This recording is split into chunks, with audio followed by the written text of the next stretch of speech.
YouTube, Quinn Wade coming to y'all with that instant analysis on the San Antonio Spurs using Victor Wembanyama's free throw shooting ability to be able to beat the Blazers by 2 points. And it was 118 to 116. The Blazers fall to 8 and 17.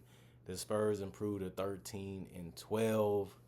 And the Spurs did get off to a hot start, 33 to 25 in the first quarter and 19 to 17 in the second quarter.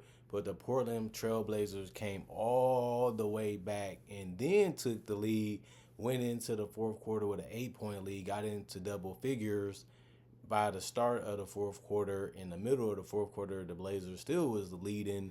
And by the end of the fourth quarter, the Spurs was able to win it 38 to 28 by 10. So they win by 2 by making up that difference.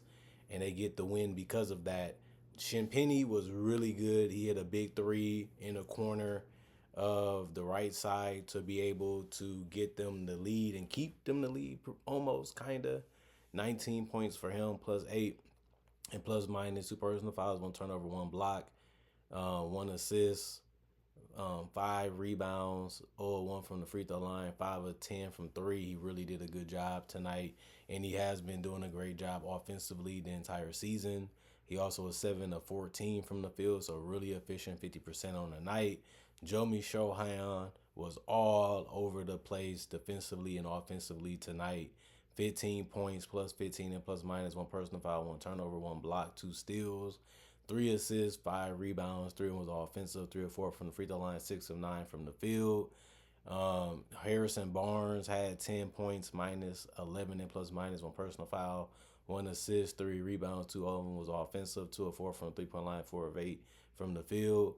And Victor Wembanyama, 28 points, the dagger free throws, plus 3 and plus minus. He also had a huge 3 at the top of the key that really kept him in the game. 3 personal fouls, 3 turnovers, 2 blocks, 1 steal, 7 assists, 7 rebounds. 1 of them was offensive. 10 of 10 from the free throw line, perfection. 2 of 6 from the 3 point line, and 8 of 19 from the field. Chris Paul got ejected, so he only played 11 minutes. 5 points, plus 7 and plus minus 1 personal foul, 2 turnovers, 1 steal, 4 assists, 3 rebounds, 1 of 1 from the 3 point line, 2 of 2 from the field. Sandro, 0 points, minus 15 and plus minus 5 rebounds. 2 of them was offensive. Out of the 5, 0-1 from the field. Charles Bassey, 8 points, minus 1 and plus minus 4 rebounds, 1 block, 4 or 7 from the field. Devin Vassell had 23 points, and he really hit a nice elbow fadeaway jump shot at the end of the game in the fourth quarter. Plus 6 and plus minus for him. 3 personal fouls, 4 turnovers, 5 assists, 6 rebounds. 2 of them was offensive, 1 of 4 from the free throw line, 4 of 7 from 3, 9 of 16 from the field. Malachi Brannon only had 2 points, minus 21 and minus 1 personal foul, 2 turnovers, 3 assists, 1 rebound, or 2 from the 3 point line, 1 of 4 from the field. And Blake Wesley, 8 points, plus 19 and plus minus 1 personal foul, 1 turnover, 1 block, 1 steal, 8 assists, 2 rebounds. 1 of them was offensive, 2 of 2 from the free throw line, 3 of 5 from the field. The rest of the guys did not play for regardless of the reason. Coach's decision. 44 of 85, 51% from the field, 14 of 30, 46% from 3, 16 of 21, 76% from the free throw line, 41 rebounds, 32 assists, 5 steals, 6 blocks, 14 turnovers, and 13 personal fouls. And then when you look at the Portland Trail Blazers, how they was able to stay in this game and even get the lead, they was really hitting some tough shots, and they were just making some big shots. But they couldn't do it the entire fourth quarter as they ran out of gas offensively, and that ended up costing them this game. Camera, 8 points, minus 4 and plus minus 3 personal fouls, 2 turnovers, 4 blocks, 1 steal, 2 assists, 6 rebounds. 2 of them was offensive, 2 of 5 from 3, 3 of 6 from the field. Jabari Walker, 5 points, plus 13 and plus minus 5 personal fouls, 2 steals, 5 rebounds, 1 of 1 from the 3 point line, 2 of 3 from the field. And Jeremy Grant, 32 points, minus 8 and plus minus 4 personal foul, 3 turnovers, 1 steal, 2 assists, 4 rebounds. 1 of them was offensive. 8 of 10 from the 3-point line, 12 of 19 from the field. He really was able to score the ball real well, and he also made a nice clutch layup to the basket that they really needed. He even hit a nice three in the corner that kept them having a chance to win this game, and they just fell a little short after that. But he stepped up when they needed him to, but he also did foul Victor Wembanyama that allowed the Spurs to win the game at the same time. Anthony Simons was really balling, shooting the ball very well tonight. 30 points, minus three, and plus minus one personal foul, two steals, 7 assists, three rebounds. He was 11-11 from the free throw line. He did better than Wembanyama by making more free throws by one. 3 of 8 from three. You really got hot in the beginning of the fourth quarter, and he cooled off a little bit after that. 8 of 15 from the field overall. Shaden Sharp had 11 points, plus six in the plus minus, two personal fouls, two turnovers, one block, 2 assists, 4 rebounds, 1 of 4 from the 3-point line, 5 of 10 from the field. And Denny Avdija, he had 19 points off the bench, the only guy in double figures for the Portland Trailblazers off the bench. Minus 8 and plus minus, two turnovers, one steal, 4 assists, 5 rebounds. Three of them was offensive rebounds out of the five. 4 of 4 from the free throw line, 1 of 3 from the 3-point line, 7 of 11 from the field. Donovan Clingan, 6 points, plus three and plus minus, four personal foul, three turnovers, 2 assists, 7 rebounds. Two of them was offensive, all 1 from 3, 3 of 6 from the field. Delano Banton, 1 point, minus four and plus minus, one personal foul, one steal, 1 assist, 1 of 2 from the free throw line, 0 of 3 from the 3-point line, 0 of 3 from the field. And Scoot Henderson had 4 points, -5 and plus minus, two personal fouls, one turnover, one steal, 5 assists, 2 rebounds, 0 of 6 from three. He was 2 of 9 from the field. Struggled offensively tonight. Couldn't really get his shot going, but he did play make, showing you that that's one of his strongest things that he can do when he's not scoring. And the rest of the guys was injured, had an illness, or the coaches ultimately didn't let them get on the court because of their decision. They shot 42 of 82, 51%, about the same as the Spurs. 16 to 41, 39% from three, 16 to 17 from the free throw line, 94%. They had 36 rebounds. They had less than the Spurs. 25 assists, less than the Spurs, 32 to 25. 9 steals more than the Spurs, 9 to 5. 5 to 6 in steals. 5 to 6 in blocks. Spurs got them 6 to 5. And then 13 turnovers. They had less turnovers than the Spurs by one, but they also fouled the Spurs about 9 more times, 22 to 13. And that was just enough for the Spurs to eke by and be happy that they got the win, because they get to stay above 500 for one game. And that's all they needed to do as they continue to try to get their guys back and continue trying to get healthy. And now they're trying to figure out how to play with each other with the new pieces that they added.